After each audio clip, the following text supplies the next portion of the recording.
Hi and welcome to a Kirby Maths video on angles on parallel lines. So if we have a pair of parallel lines and we indicate that they are parallel by having two little arrows on them, this is called a transversal. This is a line that cuts two parallel lines. And in this particular diagram, the angle here, formed by the transversal and the parallel line, is equal to this angle with the transversal and the parallel lines, and the reason is that alternate angles are equal. And it is particularly important you pay attention to this word because that is the reason why the angles are equal. Alternate angles are equal. If we look at this diagram where we have a pair of parallel lines and a transversal, again we indicate that the lines are parallel by putting little arrows on them. And this time, if we look at the angle below each of the parallel lines with the transversal, this particular angle, then these are called corresponding angles. They are in the same place, same corresponding place, so corresponding angles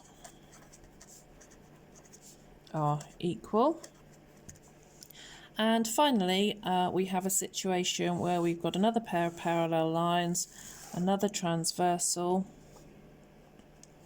and this time the lines which are contained inside the parallel lines, so this one and this one, they add up to 180 degrees and they are called co-interior angles. Co-interior angles sum to or add to 180 degrees.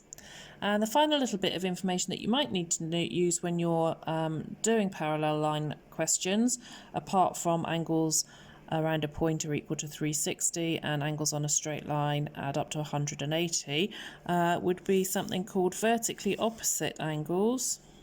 So these two, they're equal. They're like a pair of scissors. So as you open and close the pair of scissors, these angles here that are opposite each other are the same. Now, even though these are horizontally opposite, they are called vertically opposite.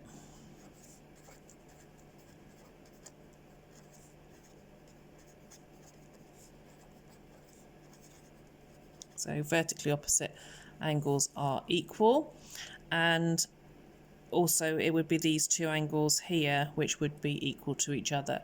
So just finally at the bottom here, just to remind you that you might also need to use angles on a straight line, angles around a point, and angles in a triangle.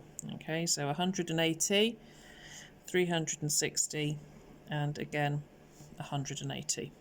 Okay, just make sure when you're doing these questions that you are using in the correct place alternate angles being equal, corresponding angles being equal, co-interior angles adding up to 180 degrees, or vertically opposite. Thanks for watching.